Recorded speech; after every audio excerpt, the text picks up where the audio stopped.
Hey everybody, Tyler Parsons back again. Starting a series for you, how can you hit it further, okay? So we know that you're gonna have to have solid contact, angle of attack, all that fun stuff. We're gonna break it down into what you need to be doing in the gym to improve on that, okay? Some of the questions that I get most common are, how does JB right here go on and hit it with that little bitty 3/4 swing? And how does this guy with that frame hit it so far? We're going to break it down. We're going to get started. Make sure you subscribe if you haven't so you don't miss any of the weekly updates here. Go on and do that warm up and let's jump back into the gym and get started.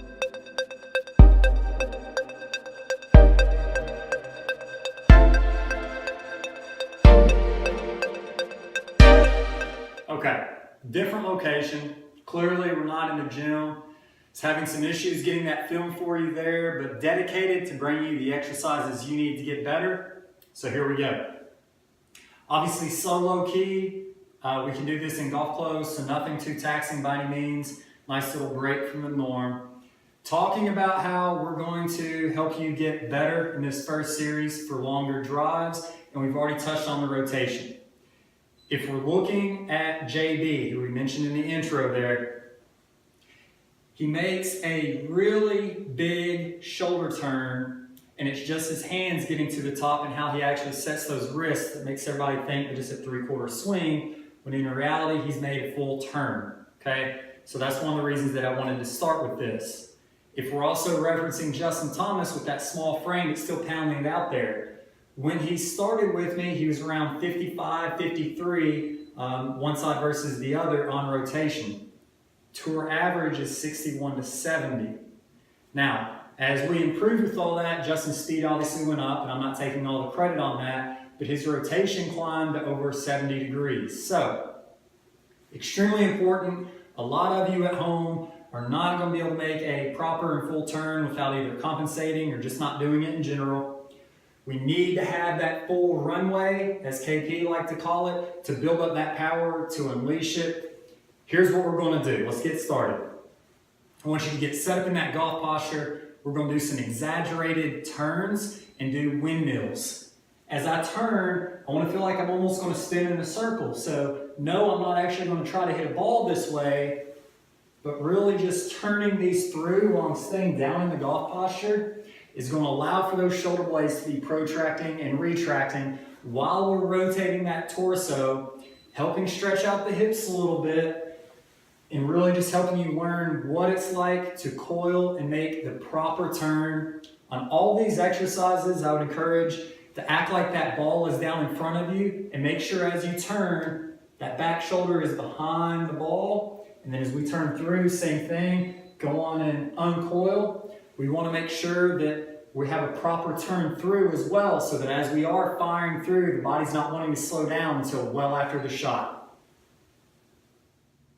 Now for this exercise, we're going to do reach backs, an oldie but a goodie, but this time we want the hand pinned, okay? So what this is going to do is, before we were protracting and retracting, now that shoulder blade's not going to move, and it's going to be how much can we get that spine to turn, okay? So an extremely good exercise to force those muscles to activate, to pull. The big note is I don't want this hip moving out to the side, okay? Act like you're trying to stay nice and still through that turn, through that golf swing. Load into it the best you can with a solid turn, and think about that ball or the shoulder getting behind the ball. For this one, go on and have a seat on a stability ball, a bench, whatever you need to do. I've got a nice little light weight here. This is a 3 pound. It can even be a little bit lighter. What I want you to do is I'm going to take it in my left hand, hold that arm out, and make as big of a turn as I can. Now the backhand doesn't have to be doing anything. I'm going to switch hands, rotate around, trying to hold just for a second. This is really causing the back to have to do the majority of the work. And again, activate those muscles to help you turn. So it's going to be great to turn it all on, to get it to work, adding in the extra stretches, really going to improve and get you loaded into that nice backswing. Here is a standing weighted turn. We'll get into the golf posture, holding on to the weight, medicine ball, whatever you need. Make sure that you're getting it up into that nice position. Again, don't swing it, but turn with it. Extending out, keeping that extension. And I'd really encourage you to try and put a ball down on the ground so that you can see where you're turning.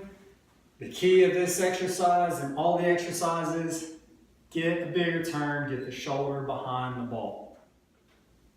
Last but not least, we're going to use the golf club, get into the golf posture again. I want to turn, and I'm just going to try it again. Exaggerate this turn, okay? But feel this back. This is allowing this arm to be pulled, really opening up in through my chest.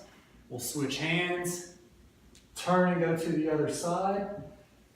Focus though on exaggerating the turn, okay? It's not that I want to get to here. I want to feel like I'm just spinning in a circle, increasing that range of motion.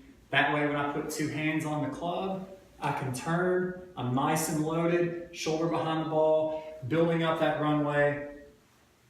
Get started on these exercises. I know for sure this is going to help. That's going to be one of our pieces. Check back next week. We're going to have the second installment to where we're working on how to properly load as well. So we've got to have that rotation first, but where does the weight need to go? How do we need to leverage off the ground? Some great exercises to come. Make sure if you haven't already, subscribe. We've got the nice little link down there that you can click on. Follow along and check out ParsonsGolfPerformance.com.